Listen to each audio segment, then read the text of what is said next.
23 years of loyalty got me a pink slip and no coffee. 7 days later, $15 million hit my account. I drove home with cake to tell my wife. Found her naked with my boss in our bed. They smiled like they'd won. Fools. I owned the ground they were standing on. My name is Donald Chambers. Don to everyone who knows me. I'm 51 years old, and until 3 weeks ago, I was lead infrastructure engineer at Cloud Sync Systems, one of the top cloud service providers in the Midwest. I built their entire back-end architecture, designed redundancy protocols that saved them millions in downtime. I knew every server, every node, every failsafe like they were my own children. Then came that Tuesday morning in October. I walked into the main conference room, thinking it was another strategy meeting. Instead, I found 3 executives sitting there with faces carved from stone. No coffee offered, no small talk. Just my boss, Gerald, and 2 HR representatives I'd only seen at company picnics. Gerald cleared his throat. Don, we're restructuring the engineering division. The company's moving to a more automated infrastructure model with offshore support. I remember the fluorescent lights humming above us, that flat corporate buzz that suddenly sounded deafening. After 23 years, I asked. My voice came out steady, which surprised me. We appreciate everything you've built here, one of the HR women said, sliding a folder across the table. Your severance package reflects that. I opened it. 3 months salary. For 23 years of my life, they were offering me 3 months. I didn't argue, didn't plead.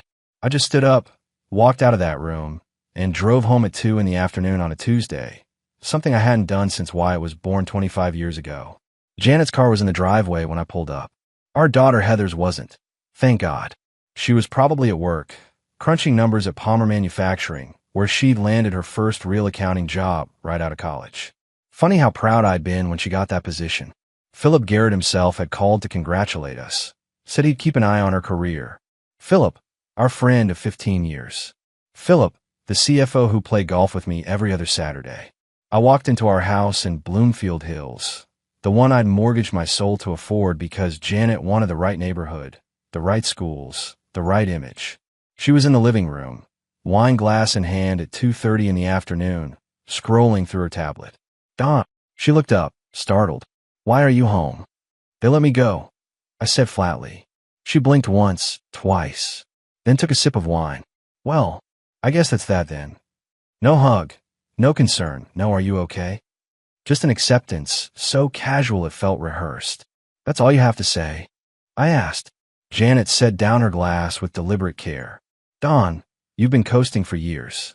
Maybe this is the push you needed to actually do something with that old software you're always tinkering with in the garage. The dismissiveness in her voice hit harder than the firing had. I turned and walked to the garage without another word, pulled out the old storage bin I kept in the back corner, and lifted the lid. Inside sat 3 years' worth of architectural designs, code repositories on external drives, and documentation for a cloud management system I'd started building before Cloud Sync even existed. They'd rejected it back then, said it was too ambitious, too specialized. But sitting there in my garage, unemployed at 51, I realized something. The world had finally caught up to what I designed a decade ago, and nobody knew it existed except me. That night, Janet went out to dinner with colleagues from the office. She didn't invite me, didn't ask if I wanted company. She just left me, sitting in the house we'd shared for 26 years, alone with my thoughts and a future that suddenly looked nothing like the past. I didn't know it then, but that was the last normal day of my old life. Everything after that Tuesday would be different. Some of it would be devastating, but most of it would be exactly the reckoning everyone who'd underestimated me deserved. The garage became my sanctuary. I'd wake up at 5 in the morning, make coffee strong enough to strip paint, and disappear into that cluttered space before Janet even stirred. She didn't ask what I was doing out there, didn't seem to care. She'd leave for Palmer Manufacturing around 7:30, come home after 6, and we'd orbit around each other like distant planets, cold and separate. 3 days after the firing, I had the prototype running on my old server stack. The system I designed back in 2014 was called CloudForge, a management platform that could automate infrastructure deployment across multiple cloud providers simultaneously. Back then, companies were still figuring out single cloud strategies.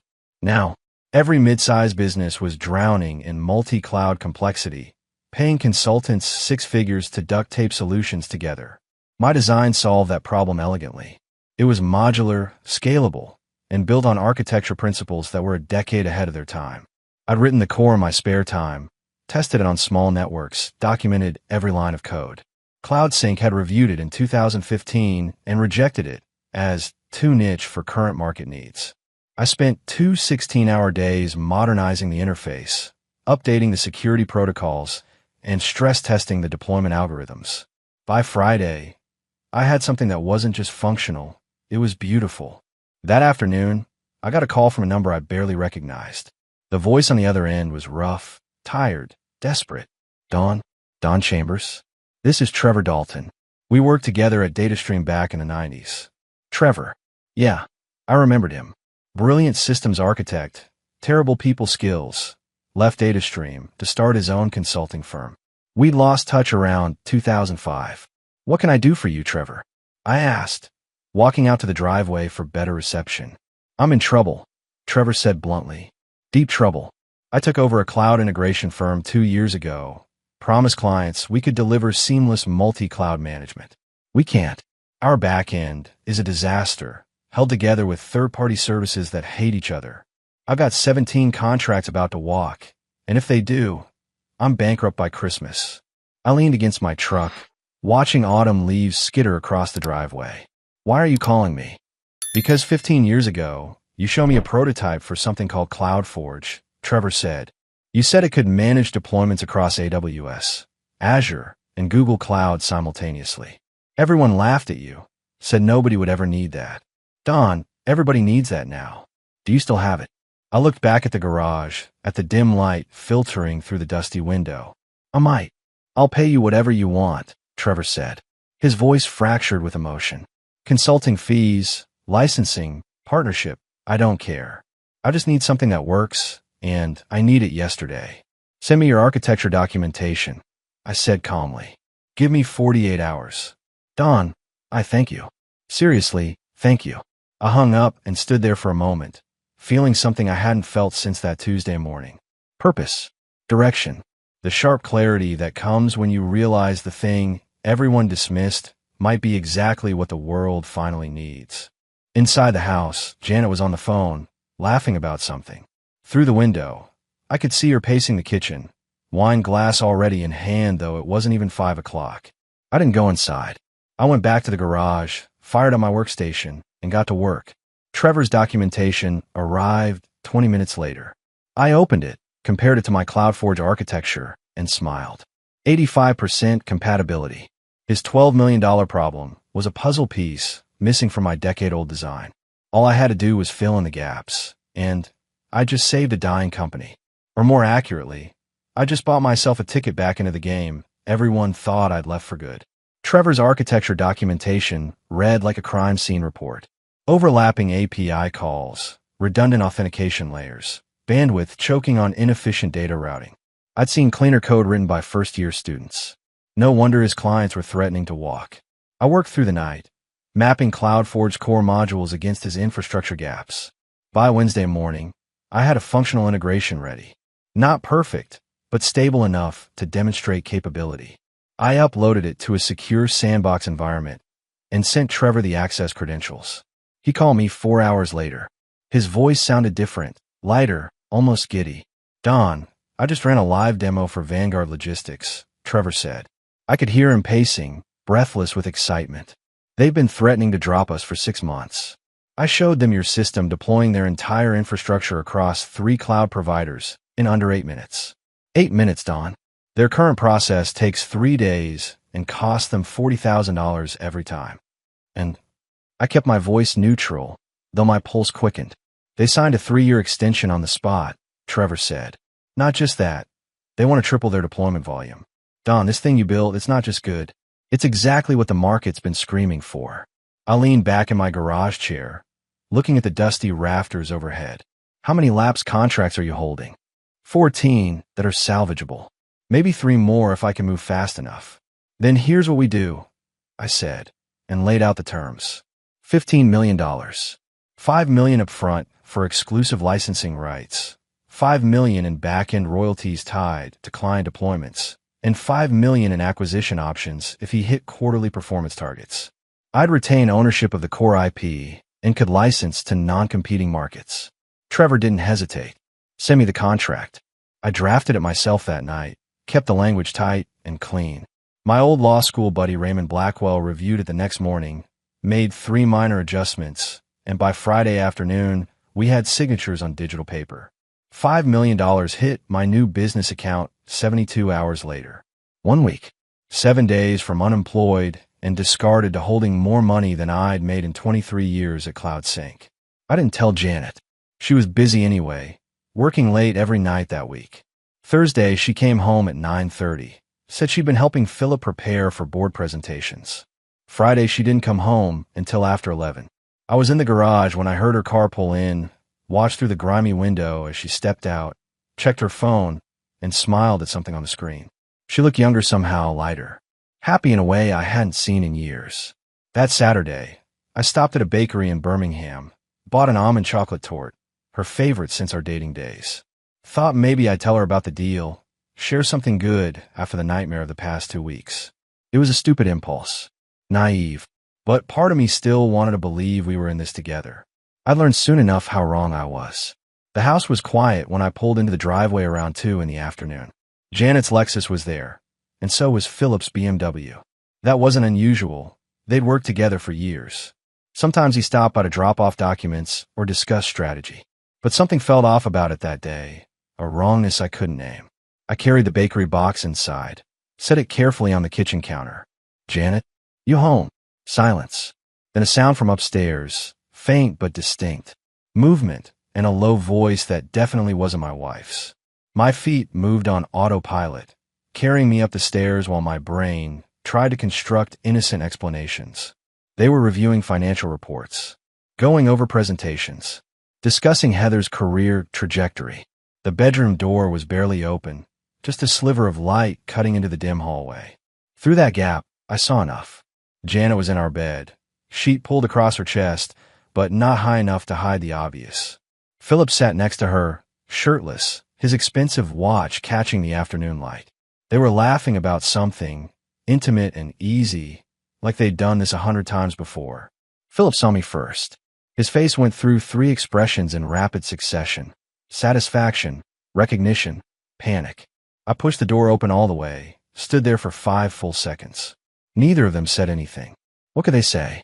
Dawn, Janet started, pulling the sheet higher. I turned without a word, walked back downstairs with footsteps that made no sound on the hardwood. Behind me, I heard frantic rustling, Janet calling my name, but I kept moving. Grabbed the torte box off the counter, walked out the front door, got in my truck. Janet appeared on the porch in a robe, hair disheveled, face pale.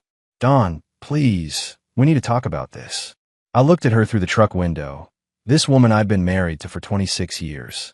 This stranger who just destroyed everything I thought I knew.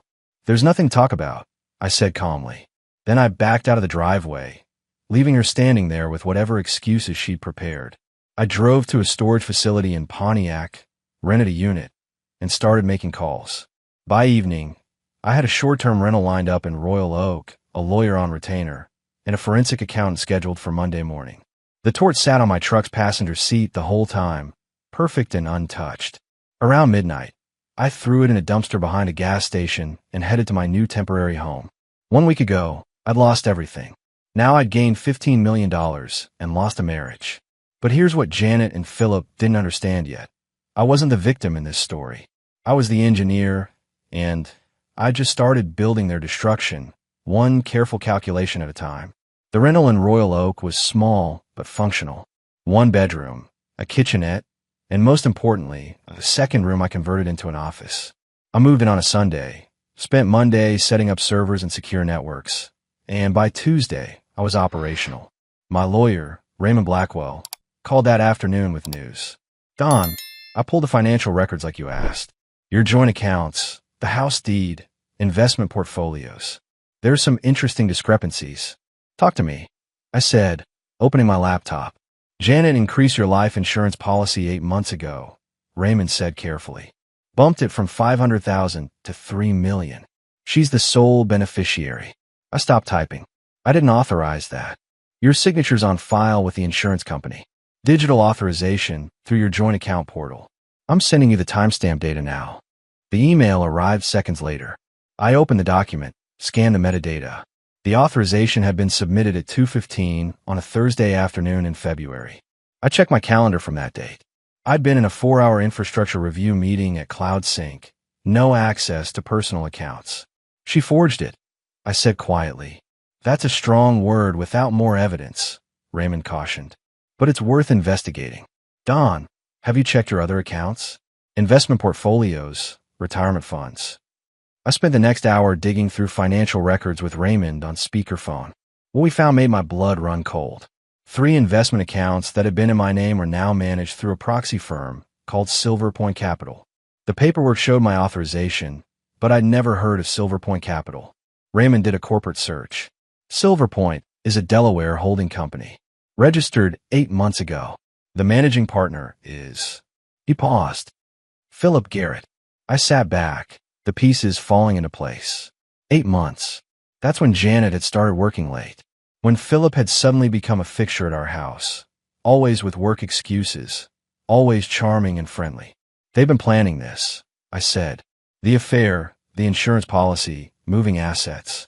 How long before they decided an accident will be more convenient than a divorce? Don, that's speculation, Raymond warned. But we need to document everything. I'm recommending you hire a forensic accountant and a private investigator. Today, I made both calls before the hour was out. The forensic accountant, a sharp woman named Teresa Flynn, agreed to start immediately. The private investigator was a former FBI agent named Jack Reeves. He'd been retired 5 years, but still had connections and a reputation for thoroughness. Jack started surveillance on Janet and Philip that evening. Teresa began untangling the financial web the next morning. Meanwhile, I started my own project. I created a new company, registered in Nevada, with layers of LLC protection. Called it Infracore Solutions. Quiet, unremarkable, impossible to trace back to me without serious digging. Then I started purchasing dormant technology companies that held expired patents in cloud infrastructure, patents that overlapped with systems Palmer Manufacturing used for their financial modeling software. The same software Philip had helped implement 3 years ago, back when I consulted on their IT infrastructure as a favor to Janet. By Friday, I owned 4 shell companies with legal claims to technology Philip's division relied on daily. I filed compliance requests with their vendors, triggered automatic reviews that would take weeks to resolve. Nothing dramatic, nothing obvious, just small cracks in the foundation, invisible until the weight above became too much to bear. Heather called on Saturday morning. I was in the office-turned-command center, reviewing surveillance reports Jack had sent overnight, when my phone lit up with her name. Dad. Her voice was tight, worried. Where are you? Mom said he moved out. I closed my laptop carefully. I'm in Royal Oak. Temporary place while I figure some things out. Because of the job? Heather asked. Dad, I'm so sorry. Philip told me what happened at CloudSync. He said the board made terrible decisions, and you deserve better. Philip told her. Of course he did. Playing the concerned family friend, while sleeping with her mother. It's more complicated than that, sweetheart, I said, choosing words carefully. Did your mom tell you why I moved out? Silence. Then, hesitantly, she said you were having trouble adjusting to unemployment, that you needed space to process things. I laughed, a short, bitter sound. That's one version. Dad, what's going on? Heather's voice sharpened. You're scaring me. I wanted to tell her everything. Wanted to unload the whole sordid truth about her mother and Philip. But she worked under Philip's authority, saw him every day. If I told her now, before everything was in place, it would complicate things in ways I couldn't control. Can you meet me for coffee tomorrow?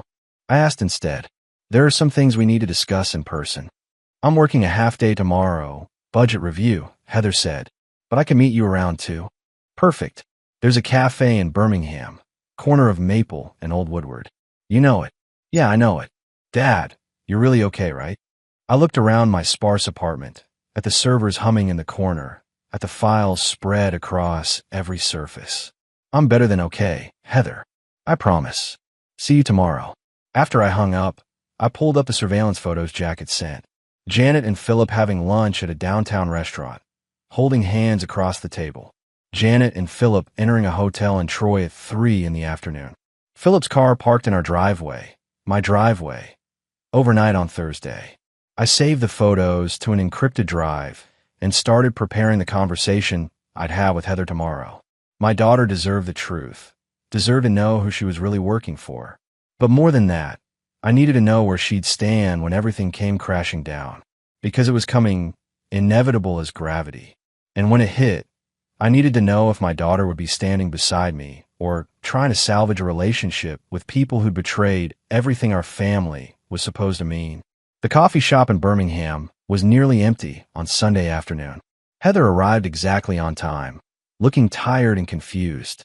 She'd always been punctual, organized, detail-oriented. She got that from me, not from her mother. "Dad," she said, sliding into the booth across from me. "You look different." "Different how?" I asked, signaling the waitress. "I don't know. Sharper, maybe. More focused." She studied my face. "What's really going on?" I pulled out my tablet, opened a folder, and turned it toward her. The first photo showed Janet and Philip at a restaurant, hands clasped across the table. The second showed them entering a hotel. The third was time-stamped from 3 nights ago. Philip's BMW parked in our driveway at 11:30 at night. Heather stared at the screen, her face going pale. "When did you take these?" "I didn't. A private investigator did." "Heather, your mother and Philip have been having an affair for at least 8 months. That's why I moved out." She pushed the tablet away like it was contaminated. "No, Dad, no, that's not. Philip wouldn't do that. He's been mentoring me at work, helping me learn the financial systems." Her voice faltered as the implications hit her. "He's been using you," I said quietly. "Your cover, Heather." The concerned boss helping his friend's daughter. "It makes everything look innocent." "I'm gonna be sick," Heather whispered. I gave her a moment. Let her process. The waitress brought coffee neither of us had ordered, seemed to sense the tension, and disappeared quickly.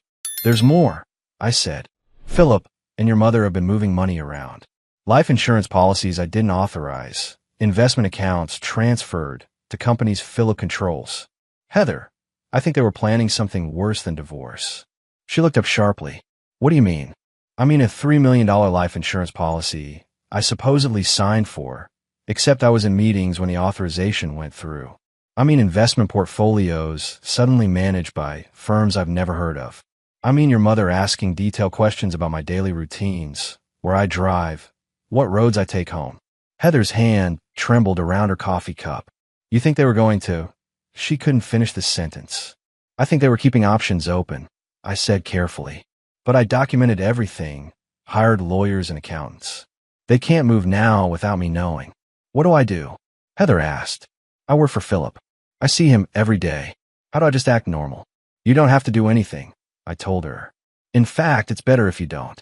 Keep going to work. Keep being professional. Don't let them know you know. Can you do that?" She nodded slowly. "Dad, I'm so sorry. I had no idea. If I'd known." "You weren't supposed to know. That's how these things work." I reached across the table, squeezed her hand. "But Heather, I need to ask you something important. When this all comes out, when the legal action starts and everything becomes public, where will you stand?" "With you," she said immediately. "Always with you, Dad. You're my father. Philip is just some guy I work for." She paused. "I'm going to start looking for another job tomorrow." "Good girl," I said. "But Heather, be careful. Don't do anything sudden that might alert them. Take your time, be strategic. And if you see anything suspicious at work, documents being destroyed, files being moved, you tell me immediately." "I will," she promised. After Heather left, I sat in that booth for another hour, watching through the window as autumn leaves scattered across the parking lot. My daughter was on my side. That was one piece in place. Now I just needed to talk to Wyatt in New Zealand and make sure both my children understood what was coming. Philip fell to first. Jack's surveillance reports showed him staying late at Palmer Manufacturing 3 nights in a row, reviewing documents, making phone calls that lasted well past midnight. On Wednesday, he had a heated argument with someone in the parking lot, gesturing angrily, clearly stressed. The compliance reviews I triggered were starting to bite. Palmer Manufacturing software vendors had flagged discrepancies in licensing agreements, systems that used architecture covered by patents my shell companies now owned. Nothing illegal yet, just questions that needed answers. Questions that required lawyers and audits, and time nobody wanted to spend. Janet noticed too. Jack caught her outside Philip's office on Thursday afternoon, their body language tense, worried.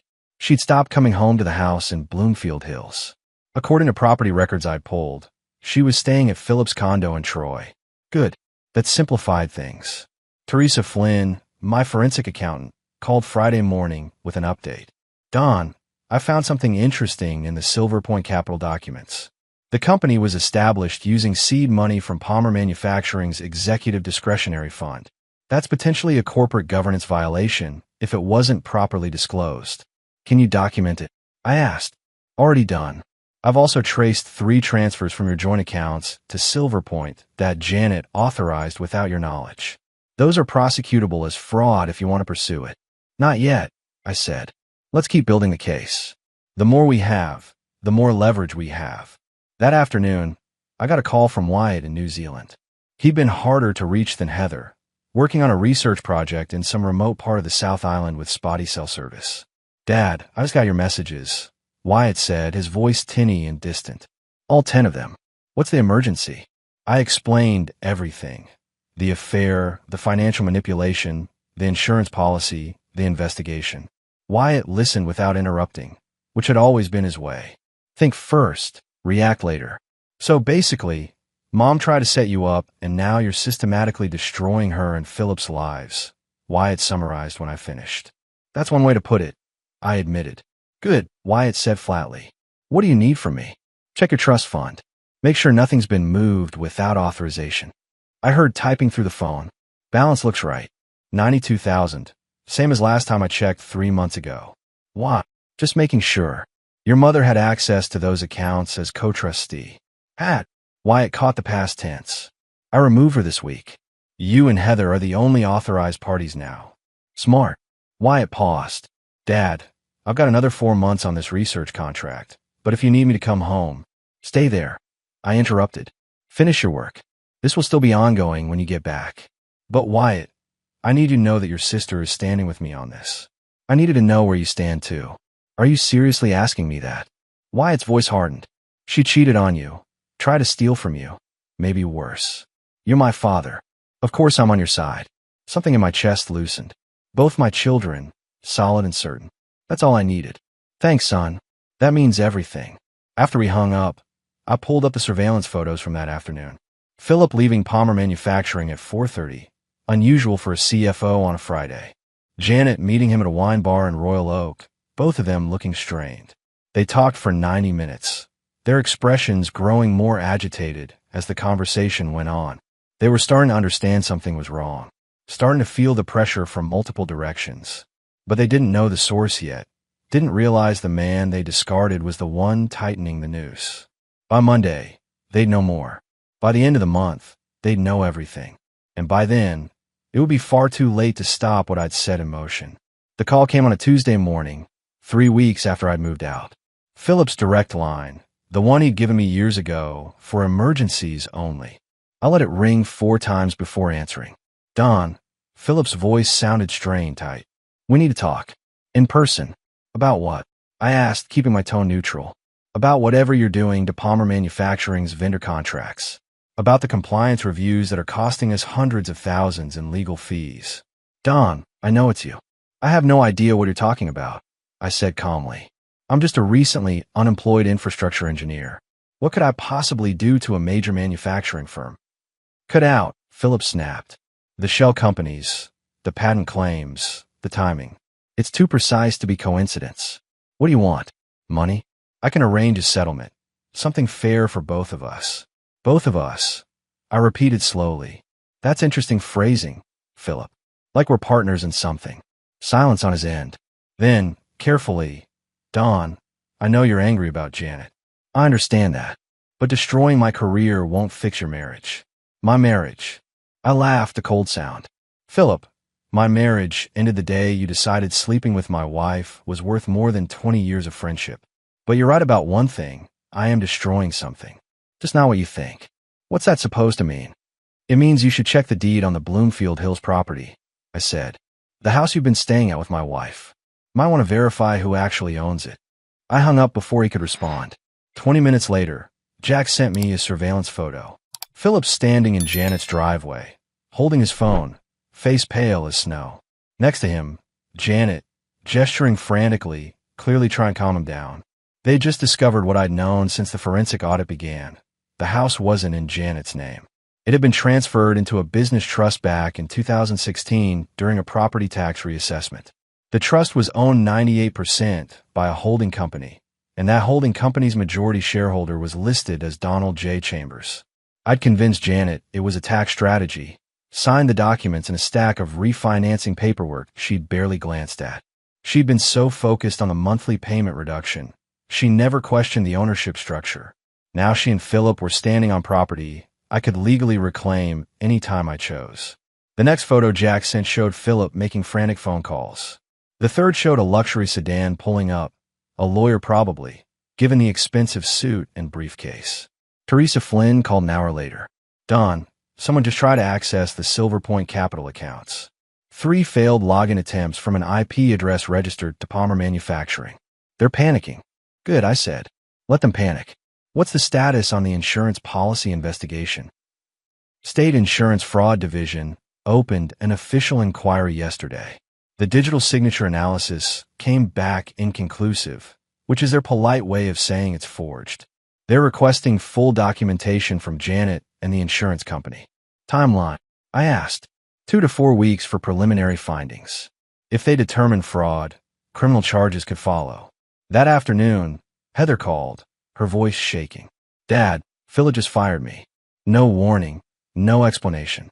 He called me into his office and said my position was being eliminated effective immediately.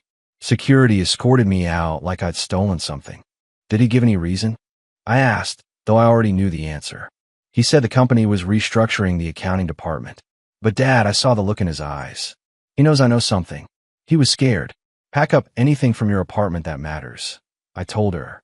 I'm wiring you 3 months' salary tonight. Consider it severance from me, not him. And Heather? This is about to get much worse before it gets better. Are you still with me? Always, she said without hesitation. That evening, I drove to Bloomfield Hills. Pulled up to the house at 7 o'clock, when I knew they'd both be there. Janet's car was in the driveway, and so was Philip's BMW. I didn't knock. Used my key, walked right in like I owned the place. Because legally I did. They were in the living room, surrounded by papers, a lawyer sitting across from them, looking grim. All 3 of them looked up when I entered. Don, Janet started, her voice pleading. We need to talk about the house. There's been some confusion about. No confusion. I interrupted. The house is mine. Always has been. You've just been living in it courtesy of my generosity. I turned to Philip. And you've been sleeping in another man's bed, in another man's house, with another man's wife. How does that feel, Philip? Knowing you never had anything of your own. Philip stood up, his face flushing. You can't just throw us out. There are laws, procedures. Oh, I'm not throwing you out tonight, I said calmly. That would be too easy. No, I'm giving you 30 days notice. Legal, proper, documented. 30 days to find somewhere else to build your little fantasy. I pulled an envelope from my jacket, handed it to the lawyer. Official eviction notice. You'll find everything in order. The lawyer scanned it quickly, then nodded reluctantly to Philip. It's legitimate. The trust structure gives him full authority. Janet's face went from pale to gray. Don, please. We can work this out. The house, the money, all of it. Just tell us what you want. What I want. I looked at her for a long moment. This woman I'd built a life with. I want you to understand what you threw away. I want you to realize that while you were playing house with Philip, I was building an empire. I want you both to know that every move you made, I saw it coming. And I want you to live with the consequences. I walked out, leaving them in the ruins of their borrowed life. Behind me, I heard Philip's voice, rising in panic. Oh my God, it's all gone. The accounts, the assets, everything. He's taken everything. I smiled as I got in my truck. Not quite everything, Philip. Not yet. But soon. For months past. The house in Bloomfield Hills sold for $2.3 million, well above market value. I didn't keep it. Too many bad memories buried in those walls. I bought a smaller place in Northville instead, modern and clean, with a dedicated workshop where I could build things that mattered. CloudForge expanded beyond anything I'd imagined.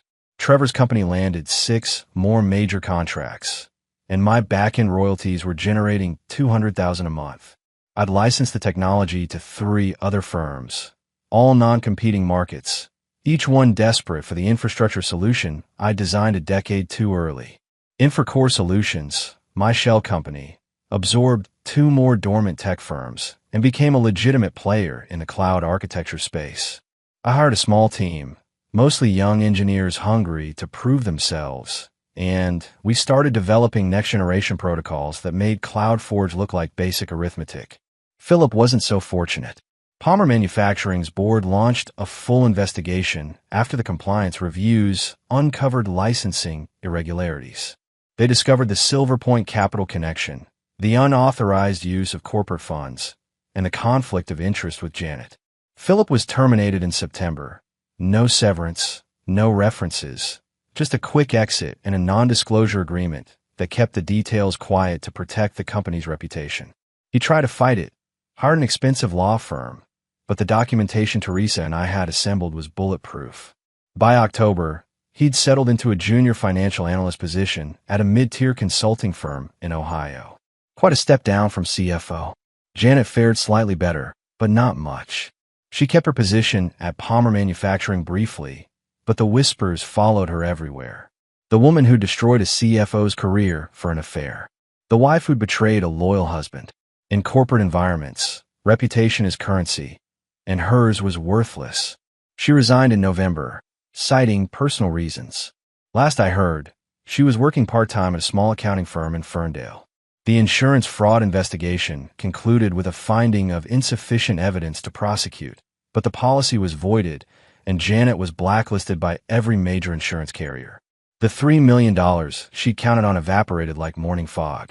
The divorce was finalized on a cold day in December. No alimony, given the infidelity documentation. Asset split was 65/35 in my favor, reflecting the hidden accounts and fraudulent transfers. Janet walked away with her retirement account, her car, and about $300,000. I walked away with everything else. Heather found a better position at a tech startup in Ann Arbor, heading their financial operations department.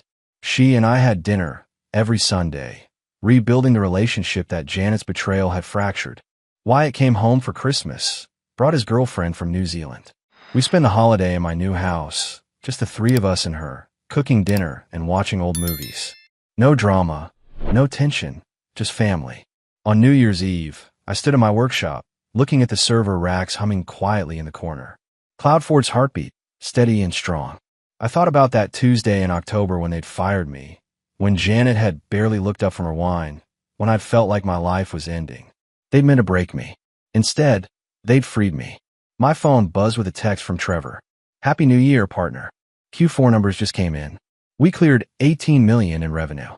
Your royalty check is in the mail." I smiled, typed back a quick thanks, and poured myself a bourbon. Outside, fireworks started going off somewhere in the neighborhood, bright bursts of color against the winter sky. I'd lost a job, a marriage, and a friend. But I'd gained something more valuable, proof that the man they discarded was never weak, never finished, never even close to defeated. I was just getting started. And this year, I was going to build something that would make CloudForge look